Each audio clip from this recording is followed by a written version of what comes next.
All right, so esophageal varices, okay? This is basically varicose veins in the esophagus, all right? So talking to people who have this, and you tell them, oh, it's like varicose veins. Like, most laymen think varicose veins would be the back of the legs, and not realize that any vein could be varicose. We could have varicose veins in the abdomen. So you guys, they're just dilated blood vessels, dilated veins that are due usually to some kind of blockage, okay? And it's usually due to hepatic portal hypertension. So I want to step back. I want to tell you what I did over break. A big issue a week before break, I guess that Monday before. So this was actually happening, I guess, on the day that I was teaching here. So all this was going on in my head too. And it refers to this, and I want to explain to you. So, and you could actually apply this stuff with pathophysiology, what goes on in my head. My father, he's 72 years old. He's a diabetic. Other than that, he's pretty healthy. Okay, not obese. He's like frame like me, and I'm not obese, right? No. But a medium frame. You know, I could lose a little weight, but not morbidly obese. Other than that, he has good blood pressure. No other problems. He had his toe removed about 5 years ago because of diabetes. His diabetes is pretty. Could be better, but you know, he has a hemoglobin A1C of 8.9 or 8.3, and that's okay for a diabetic. So this was one morning. It was the Monday before break, and I get a phone call at 8:30 in the morning. My mother's calling me up, frantic, and she says, "Yeah, Dad we're in the hospital now." I said, "Okay, what's going on?" She's a little frantic, but I want to know what's going on. I said, "Well, your father woke up and he was going to the bathroom, and as he was walking to the bathroom, he vomited up all blood. And he fell right there, and his face went into his blood. Blood was all over the hallway." Okay, so I'm a little concerned. I'm like, well, I need to know, what did the blood look like? You know, well, it looked like coffee grounds. Okay, I'm putting things together here. Okay, coffee grounds. I know he's a diabetic. He doesn't drink alcohol. He doesn't smoke anymore. He had like 5 beers in all the summer last year. Not much drinking. And he doesn't hide anything. He doesn't drink. So, okay, I'm putting this all together. He likes his cold cuts. All right. He likes, you know, he's a typical diabetic. He likes his pizza, you know, that kind of stuff, soda, you know, stuff you're not supposed to do. But okay, you know, that's your only vice, and you're not smoking anymore. And, you know, you got to fix things. So anyway, let me get back to the story. So he vomited blood, and there's all blood all over the hallway. They put him into the hospital. His hemoglobin went from 15 to 6. That's a lot of blood. All right, he lost at least 2 liters of blood. Visualize 2 liters. Think of a 2-liter bottle of soda. Okay, so that's all over the floor. All right, so you can visualize that. So okay, we got to find. He's stable now. He's a little shaken. You know, obviously shaken up of all this thing. He's a little bit. You know, his heart is going fast. And all the different things that you would expect with big blood loss. He's getting 4 units of blood. So he's getting that. And then the GI doctor came over, and I said, we got to find out what's going on. Now, the first thing I'm thinking about with this whole history, this is how you should be thinking too, is, okay, you got coffee grounds going on. There's no other past medical history of GI problems. He's just a diabetic, 72 years old. No, he's healthy. He's a home remodeler, so he's still hammering stuff. So he's pretty active. So he, first thing I'm popping in my head is peptic ulcer disease, which we'll talk about. Okay, peptic ulcer disease. That's what I'm thinking about, and that's what all the doctors are thinking about too. All right, for this type of person. So I'll make a long story short. The following morning, when he's stable enough, they put a scope down, an endoscopy down his throat, and we're expecting to see peptic ulcers, and lo and behold, we see this. We see esophageal varices. To the doctor's surprise, to my surprise, not so much my parents because they're laymen, that's a surprise. Where did this come from? Because esophageal varices, the #1 reason is because of cirrhosis of the liver. Usually alcoholism. It doesn't make sense. So maybe he's hiding the alcohol. I don't know. He doesn't have any signs of it. So we do liver function tests. And the liver function tests are all normal. So he doesn't have cirrhosis. Okay? So we got to think of other things. Now, this is where I want you to come in. Okay?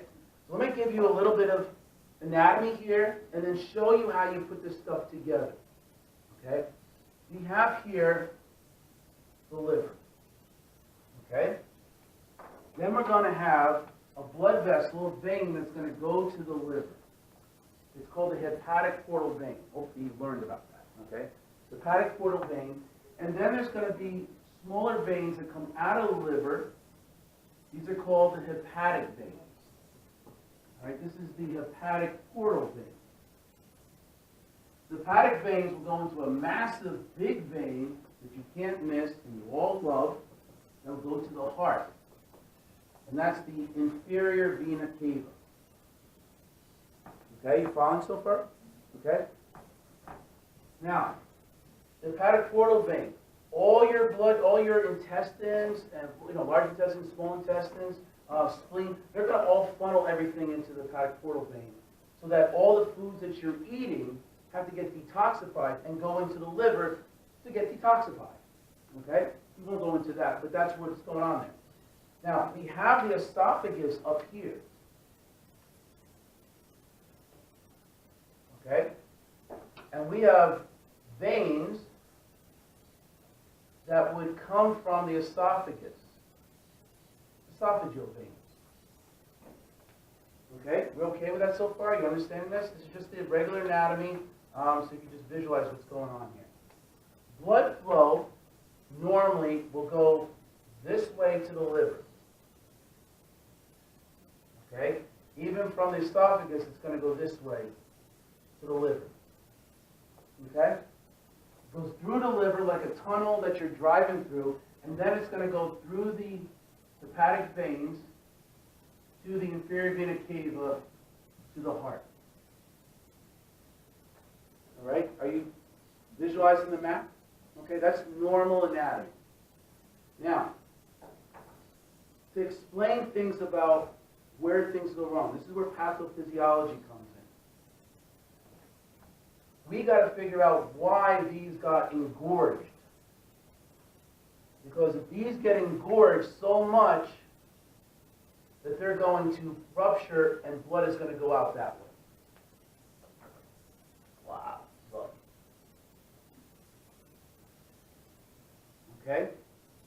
Now, some of this dripped down to the stomach because there's so much of it. And that's why they had coffee grounds come out, because some of it was sitting in the stomach, and that stomach got so filled with blood, overstretched, that you're going to just vomit all that blood.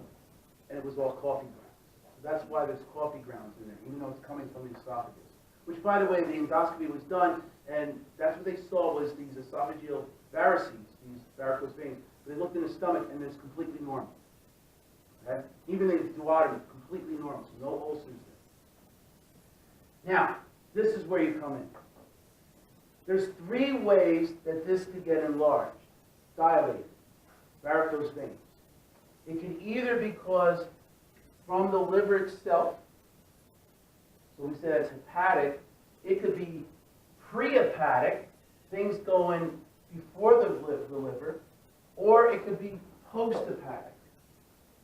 Does that make sense? We have pre-hepatic, hepatic, or post-hepatic. Yeah, we're organizing it, okay? And the most common reason is that if this liver gets cirrhosed, and what cirrhosis is, we'll get into it later, but what cirrhosis is that normally if you drink alcohol or you drink eat any kinds of foods, the liver is going to detoxify that food, that liquid, whatever it is, so that it becomes something okay for your body to take in. And anything that looks bad, it kind of detoxifies it, and then you can pee it out. Okay?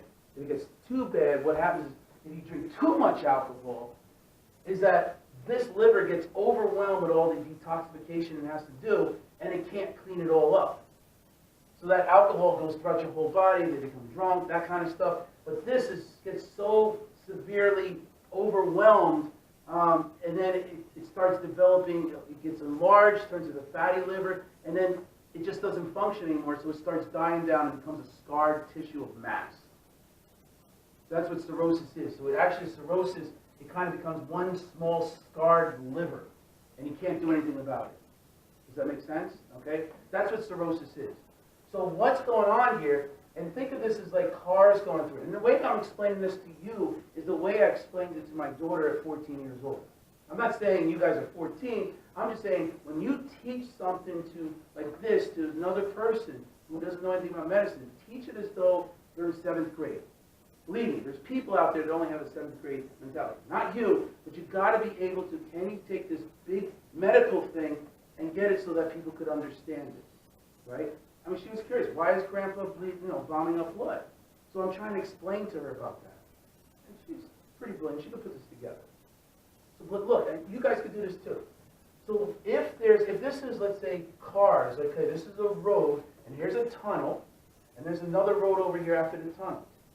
So if there's a motor vehicle accident that happens here in the liver, the cars can't get through the tunnel, right? Does that make sense? Because there's a roadblock there. So therefore, this is starting to get big. It's going to have a backup of cars over here, backup of cars over here, so much that this is going to rupture. The pressure in here has increased. In the hepatic portal vein, it has increased. This is what we call hepatic portal hypertension. Does that make sense? Right? So that's what's happening. That's the most common cause for this, is hepatic reasons. There's also something that we'll talk about later. It's called Budd-Chiari syndrome. Budd-Chiari, or Budd-Chiari syndrome, happens to the hepatic veins. They get sclerosed. They kind of like deteriorate. They get stenosed. So what happens here is that blood is trying to go through here into the liver, but now the motor vehicle accident happened here, not here. So that's what will happen, right? So look, if there's a motor vehicle accident that happens here, what happens to the size of the liver? Does it get small or big? It gets big, right? You would think. What happens to the blood vessels here? Do they get engorged or do they get small? It's a backup of cars, right? So if someone had cirrhosis, the liver function test would decrease. All right? The liver is going to release enzymes called ACT and ALT, which we'll get into later on. But those are liver function tests. At first, with cirrhosis, before it becomes cirrhosis, it becomes a fatty liver. And that's when we get a lot of ALT, you get a lot of these function tests, liver enzymes. Enlarge, a lot of them come out. But then when it gets cirrhosis, very little comes out. His liver function tests were normal. So I know it wasn't through here. If you had Budd-Chiari syndrome, this gets enlarged. So what would happen to the amount of AST, ALT? Increase, decrease, or normal? Think about it. Increase, yeah. It makes sense, right? Bigger liver, bigger enzymes that come out. Okay? But the liver function tests are normal. So I know there's not a hepatic source or reason. It's not a post-hepatic source reason. It's got to be pre-hepatic. Do you see how I narrowed it down? Right? See how you're going to narrow it down for pathophysiology? Okay? So, what kind of things could be going on in here? Help me, because I still don't have a diagnosis. What kind of things? There's one obvious one that I think was obvious that I had to talk. That's why I was over there for a whole week talking to doctors and stuff. There was another doctor in there trying to say, hey, let's try this. What do you think? What can happen here? Let's think of the roadways. You've got a road here, a tunnel here, and you've got a road over here. There's a car accident over here, this would be backed up. If you got a car accident here, this would be backed up. So what can happen here? Come on. Say it. A car accident could happen here, a car accident could happen here. But what can, no, I mean, but this is ruled out. Right, we could have a car accident here, can't we? That's what I want you to say, right? So, if you have a car accident here, you get a backup of blood. You get a car accident here, you get a backup of blood. You could have a car accident here, and you have a backup of blood. So, did you say who said thrombus or clot? right? Yeah. It could be a clot, pre-hepatic. So that's where I said to the doctors, I said, you know, fine, he's in the hospital, he's getting all these units of blood, everything's coming back normal. So I said, why don't we just get an ultrasound? Because that's how we test for, you know, an ultrasound for clots in like the leg. Just get an ultrasound of the abdomen. And he said, that's a good idea. 3 days later, I mean, or almost, you know, like about 4 days later. So I'm like, okay. So they said, well, why don't we do a CT scan first? Because that'll cover everything. I'm like, all right, that's fine. Let's do a CT scan. So, but usually the gold standard is a Doppler, we call it. It's an ultrasound of the blood vessels here. So you do a CT scan, and it came unequivocal, so they ended up doing the ultrasound anyway. CT scan will pick up other things too, if the liver was enlarged, things like that, a tumor, that kind of stuff. But the CT scan came back unequivocal in terms of the blood vessels, but everything else was normal. So they did an ultrasound of the blood vessel, and it came back normal.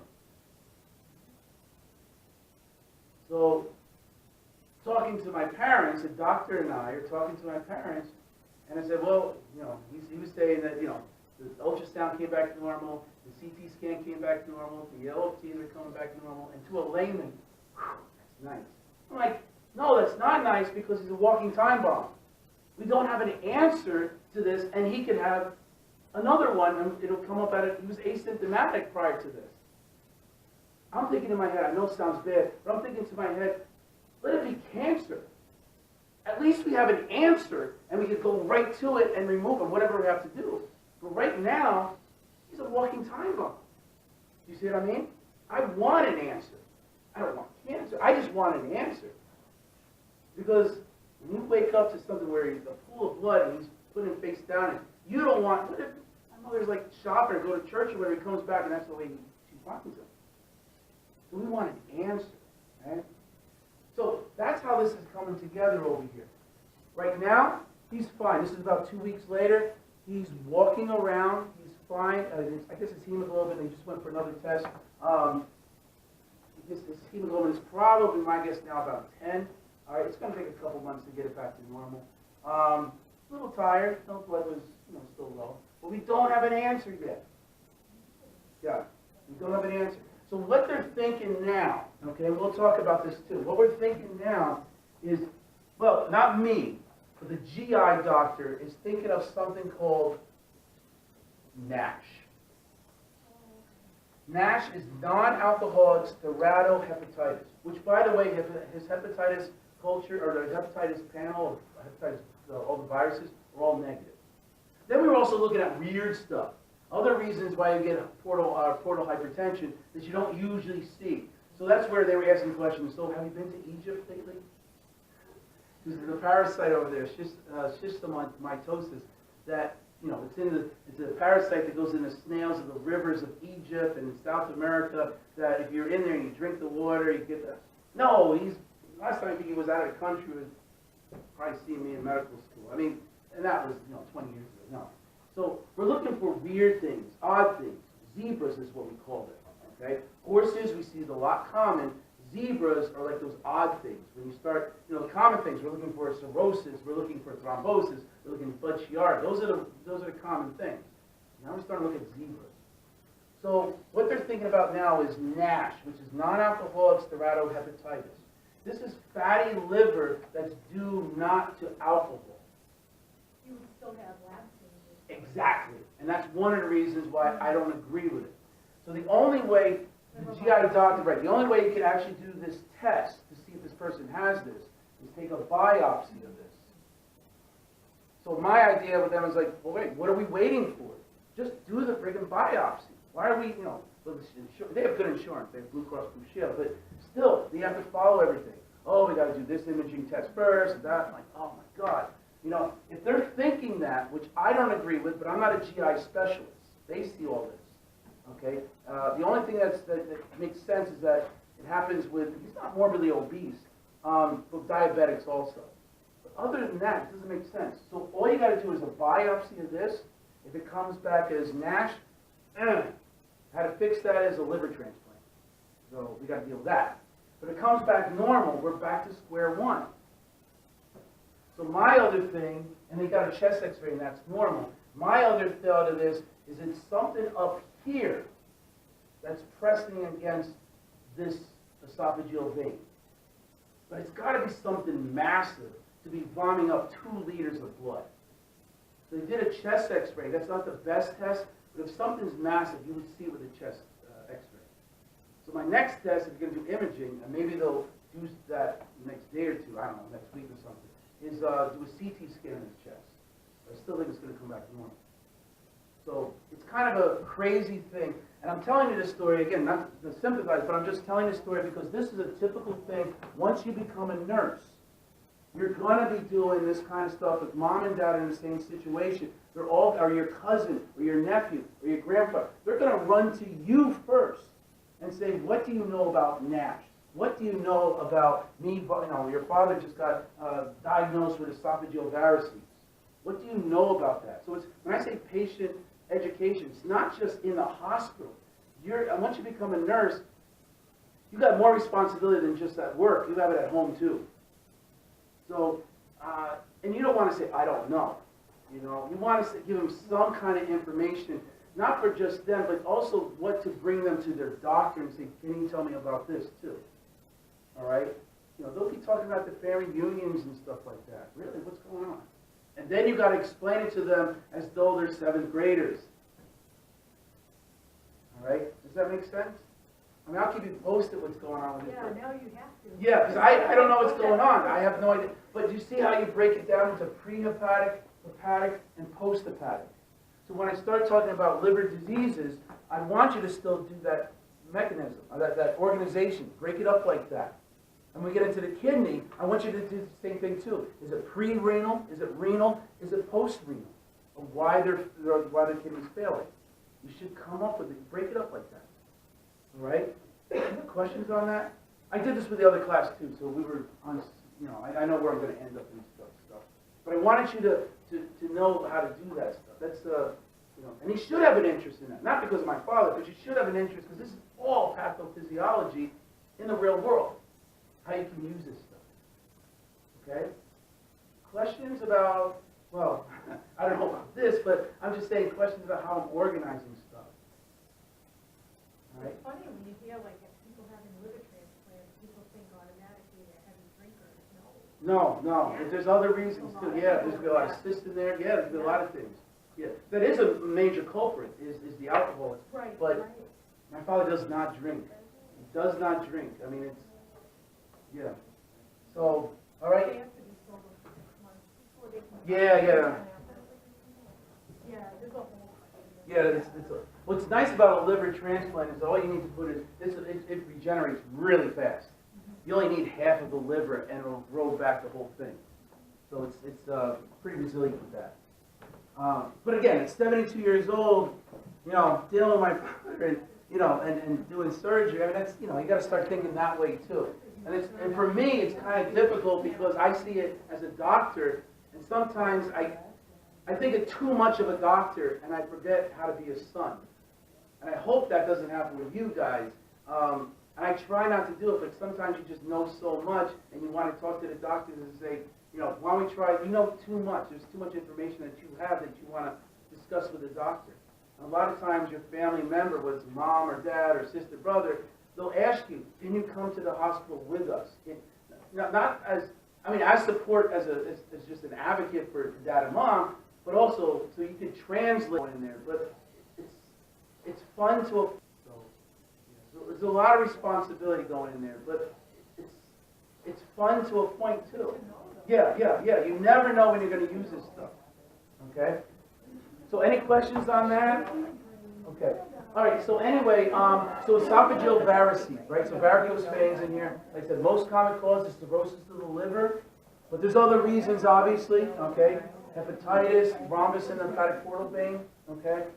Symptoms, like I said, asymptomatic is most common. My father had no symptoms whatsoever, and all of a sudden, you know, this doesn't make sense. And it ruptures. He was lucky because 50% of people die with the first rupture. I was lucky my mother was there. He's a walking time bomb. What happens if it just happens in ShopRite or you know one of the grocery stores? Never. There's no foreshadowing that something was going to happen. All right? So that's what happens. What it looks like when you put a scope down, you see how this is all engorged. It should be all pink like this, but you see these veins that are engorged. They can burst, and it massive bleeding. Keep in mind, 65% of your blood is in your veins. Okay? Not in these veins, but just in veins in general.